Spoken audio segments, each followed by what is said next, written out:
दोस्तों नमस्कार, मैं आपका राजू झरिया आपके ही बिलासपुर छत्तीसगढ़ शहर से आपका हार्दिक हार्दिक स्वागत और अभिनंदन करता हूं हमारे इस YouTube चैनल जो आपके नीचे बेल आइकन टॉपिक में बात करने वाले हैं। उस टॉपिक का नाम है कड़वी मगर सच्ची बातें। दोस्तों मैं एक कहानी के माध्यम से आप लोग से रूबरू होना चाह रहा हूं, तो गौर फरमाइएगा हमारे इस कहानी को और समझने का प्रयास करिएगा कि मैं आपको क्या समझाना और बताना चाह रहा हूँ। दोस्तों किसी गांव में एक महात्मा रहते थे, बहुत प्रतापी महात्मा रहते थे। वो महात्मा एक कुटिया में घर किनारे रहते थे। डेली वो नित्य दिन स्नान करने जाते थे। एक दिन ऐसा आया कि वो स्नान करने अपने सरोवर के किनारे, नदी के किनारे वो चले गए। वहाँ पास जाते ही देखे कि एक बिच्छू होता है जो डंक मारता है। ठीक है दोस्तों, वो बिच्छू जो डंक मारने वाला बिच्छू होता है वो वहाँ नदी के किनारे में था, जो एक ओर से दूसरी छोर में जाने का निरंतर प्रयास कर रहा था। निरंतर प्रयास करने के बाद भी वो जा नहीं पा रहा था। ठीक है दोस्तों, तो महात्मा जी जब आए वहाँ पास देखे कि ये बिच्छू जो है वो बहुत प्रयास कर रहा है पर वो दूसरी ओर क्यों नहीं जा पा रहा है। तो दोस्तों वो महात्मा ने एक ही काम किया, उस बिच्छू को हाथ में पकड़े। जैसे ही पकड़े, लेकिन बिच्छू का एक स्वभाव होता है वो डंक मारने वाला। वो तुरंत डंक मारा और महाराज ऐसे किए और वो जमीन पे गिर गया। महाराज ने फिर से उसको उठाया। महात्मा ने उसको हाथ में जैसे ही लेना चाहा वो फिर डंक मारा। ऐसे निरंतर करते रह गया। जैसे उठाता वैसे ही डंक मारते, जैसे उठाता वैसे ही डंक मारते। तो दूर में एक आदमी उनको देख रहा था, महात्मा जी को। यार ये जब भी कोशिश कर रहे हैं महात्मा उसको हाथ में लेने, जैसे उस बिच्छू को हाथ में लेते हैं वो बिच्छू डंक मार दे रहा है। फिर भी ये बार बार महात्मा उसके पास क्यों जा रहे हैं और बार बार उसको हाथ में लेके दूसरी ओर ले जा क्यों रहे हैं। बहुत देर तक दिमाग में ऐसे सवाल आया। क्या होता है कि वो आदमी सोचता है कि मैं दूर से ना जाकर के एक बार पास से जाके पूछता हूँ। वो महात्मा के पास में आता है, वो पुरुष जो दूर से देख रहा था वो पास में आके महात्मा जी से बात करता है और बोलता है, महाराज प्रणाम, आपको मैं बहुत टाइम से मैं देख रहा हूँ कि आप उस बिच्छू को पकड़ते हैं वैसे ही वो डंक मार रहा है, फिर पकड़ रहे हैं फिर डंक मार रहा है, बार बार आप हाथ से गिरा दे रहे हैं, ऐसा क्यों। महाराज जो थे, महात्मा जो थे, हंसे, बोले बेटा वो बिच्छू अपना कर्म नहीं छोड़ रहा है। वो बिच्छू का जो स्वभाव है, जो उसका कर्म है, वो चीज़ों को बिच्छू नहीं छोड़ रहा है, उन कर्मों को बिच्छू नहीं छोड़ रहा है बेटा। तो मैं अपने मानवता, धर्म और कर्म को कैसे भूल जाऊं। वो कितना भी प्रयास करेगा वो मुझे डंक ही मारेगा। मैंने ठान लिया है कि उसको हाथ में रख के मैं उसको नदी के दूसरी ओर ले जाऊंगा। उसको एक अच्छी जीवन जीने का वहाँ उसको रास्ता मिलेगा। महात्मा की बात सुन के वो जो आदमी था वो चौंक सा गया कि ऐसा क्यों। तो दोस्तों इस कहानी का सार केवल यही है। दोस्तों आपके सीनियर, आपके पदाधिकारी जो आपके सीनियर हैं वो वही काम कर रहे हैं जो वो महात्मा कर रहे थे। वो बिच्छू को उठा के दूसरी ओर ले जाने की कोशिश करते हैं। वैसे ही हमारे जो सीनियर होते हैं अपर लेवल के, वो हमें किसी भी तरह से वो उस जगह से उठा के हमको ऊंचाइयों तक लाना चाह रहे हैं, क्योंकि हमारे नॉलेज में उतना चीज़ है ही नहीं जितना हमारे सीनियर, हमारे अपर लाइन के जो लोग होते हैं उनके पास ये बौद्धिक स्तर है। और वो इस बौद्धिक स्तर का उपयोग करके उठाते हैं कि बेटा ऐसा काम ना करो कि तुमको हानि हो। लेकिन दोस्तों हम बचपन से लेके आज तक हमेशा नकारते रह गए और आज हम जहाँ हैं आपको भी पता है, मुझे भी पता है। दोस्तों बचपन से लेके आज तक की लाइफ में एक रिव्यू दे रहा हूँ। ज़रा ध्यान से देखिएगा और सुनिएगा और समझने का प्रयास करिएगा।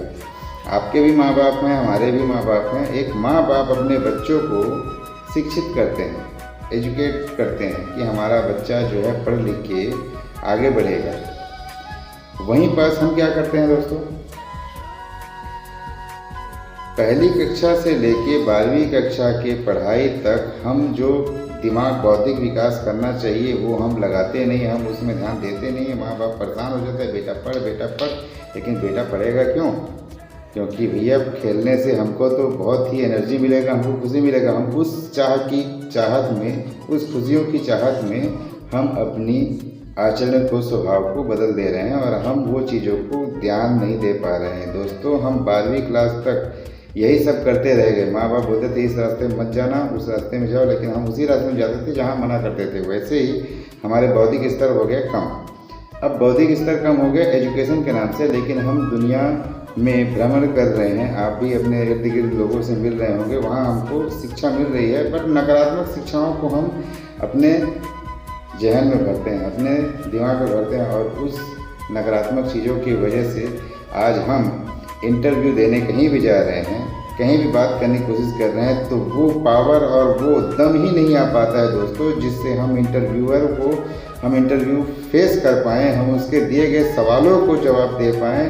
दोस्तों यहाँ तक कि मैं तो ये सारे वीडियो के माध्यम से आप लोग को बता रहा हूँ कि इंटरव्यू कैसे दिया जा रहा है, इंटरव्यू के सवाल जवाब कैसे होना चाहिए। लगभग वही क्वेश्चन पूछा जाता है, हर इंटरव्यूअर वही क्वेश्चन पूछता है, लेकिन फिर भी कई ऐसे हमारे साथी लोग होंगे जो अभी तक उस वीडियो को नहीं देखे। दोस्तों नीचे डिस्क्रिप्शन में वो वीडियो का लिंक शेयर है, कृपया समय निकाल के उस वीडियो को जरूर देखिए कि हम इंटरव्यू कैसे दें और कैसे आगे बढ़ पाएँ अपनी मंजिल की ओर। दोस्तों इस चीज़ को जरूर देखिएगा। दोस्तों अब एक बात कहना चाहूँगा, माँ बाप वहाँ मना करते गए, लेकिन हम करेंगे वही काम जो माँ बाप ने मना किया है, और हमारे सीनियर ने जो मना किया है हम भी वही काम करेंगे जो हमारे सीनियर ने मना किया है। कि सीनियर बोलते हैं कि बेटा यहाँ पास मत जाना, इस जगह में वो घाटा है, वो फ़ायदा नहीं होने वाला है, क्योंकि वो अपने एक्सपीरियंस, अपने नॉलेज के मामले में हमको वो बताते हैं, हमको वो सिखाते हैं। लेकिन हम क्या करते हैं कि दोस्तों के साथ गप्पे लड़ाने बैठ जाते हैं, फ़ोन में बात करने लगते हैं। सर फ़ोन किए तो सर मैं थोड़ा मीटिंग में जा रहा था, गाड़ी ख़राब हो गया, बहाना एक से एक। देखो दोस्तों मैं एक ही बात कहूँगा, कोई भी काम हो, चाहे आपका एजुकेशन हो, चाहे आपका जॉब हो, चाहे आपका कोई भी काम हो, ना करने का दोस्तों 1000 से 1000 बहाना है, कई बहाने। काम करने का कोई एक रीज़न होना आपके पास, दुनिया की कोई ताकत ही नहीं है कि जो आपको नंबर 1 होने से रोक के दिखा। अगर आपको नंबर 1 होना है दोस्तों, तो कभी भी आप वो सब आदतों को चेंज कर दें जो आदतें आप अभी पाल रहे हैं। जैसे देरी से उठना, तो दोस्तों जल्दी उठिए और काम पे लग जाइए। क्योंकि देखिए दोस्तों, अगर हम 7-8 बजे सो के उठ रहे हैं, तो भैया हम अगर 5 बजे उठ रहे हैं तो हमारा जो एडवांटेज है वो नहीं हो पा रहा है, क्योंकि 7 बजे से उठ के हम वही काम नित्य करते हैं जो करते आ रहे हैं। लेकिन सोचिए दोस्तों, अगर हम 5 बजे उठते हैं, वो सारे काम करते हैं, तो 1 से 2 घंटे ऐसे हमारे पास एडवांटेज समय आ जाएंगे जिसका हम एक सही इस्तेमाल कर सकते हैं। दोस्तों वही समय का उपयोग सही दिशा में करिए, आपको सफलता जरूर मिलेगी। दोस्तों हर जगह अच्छाई भी होता है, हर जगह बुराई भी होता है। दोस्तों आप लोग तो ध्यान दिए होंगे, शराब जो होता है ना, उसको पीने के लिए लोग उस तक दर बदर भटक के भी लाइन लग के वहाँ पास शराब को पीते हैं, लेकिन वो क्योंकि गलत है, फिर भी दोस्तों उनको आदत हो जाती है, वो वहाँ जाते हैं। लेकिन कभी दोस्तों देखो दूध के लिए किसी को लाइन लगते हुए, दूध हमारे घर तक आता है। अच्छी चीज़ें हमेशा आपके पास आती है, लेकिन आप अगर यहाँ ध्यान नहीं दिए, दिमाग में मनन नहीं किए, तो जी आपको असफल होने से कोई नहीं रोक सकता। लेकिन सफलता के लिए हर एक सीनियर, हर माँ बाप, हर एक सच्चा मित्र जो है हमको एक सही रास्ता दिखाता है। ठीक है दोस्तों, यही काम हर कोई करता है, लेकिन नकारात्मक चीज़ों को ज़्यादातर ध्यान देकर नकारात्मक चीज़ों की तरफ जाता है, लेकिन सकारात्मक चीज़ों के लिए कभी भी नहीं जाता। दोस्तों आप नॉलेज आप जितना बढ़ाएंगे आपका वैल्यू उतना ही। बात हमेशा याद रखना, ऊपर वाले की मर्जी है अमीर घर में हमें पैदा करना है या गरीब घर में, लेकिन ज़िंदगी भर हमें गरीब ही बन के रहना है, ये हम डिसाइड करते हैं। ज़िंदगी भर हमें अमीर बन के रहना है, ये हम डिसाइड करते हैं, क्योंकि ऊपर वाले ने अपना काम कर दिया हमें पैदा करके।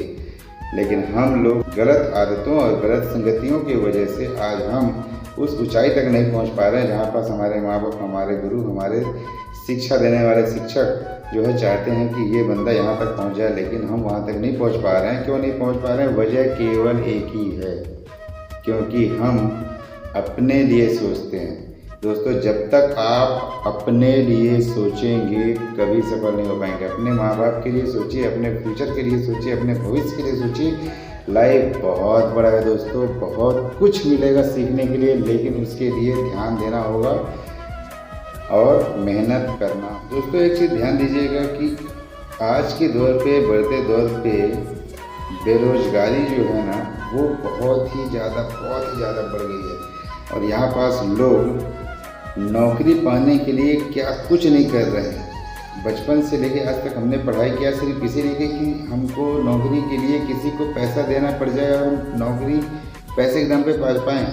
क्या हमारे पास यहाँ पास तनिक भी ज्ञान नहीं है? क्या हमारा बौद्धिक विकास अभी भी नहीं हुआ है जो हम लोगों को पैसा देंगे सीखने के लिए नौकरी लग जाए?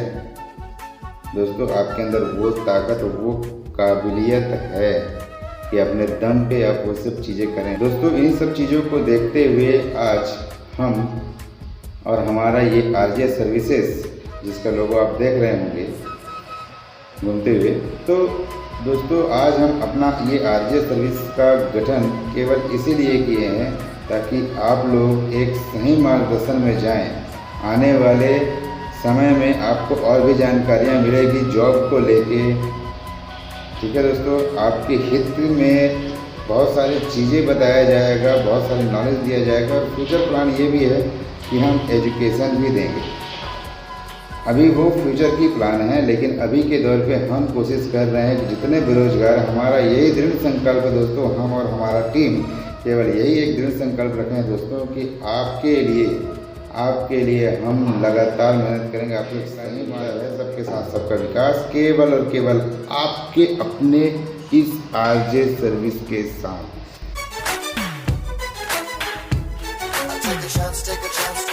दोस्तों मेरा बताने का केवल यही मकसद था कि आप लोग सच रास्ते में चले, सच्चाई रास्ते में चले और सक्सेस की ओर ऊंचाई बढ़े।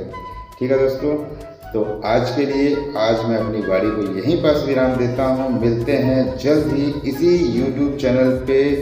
नमस्कार।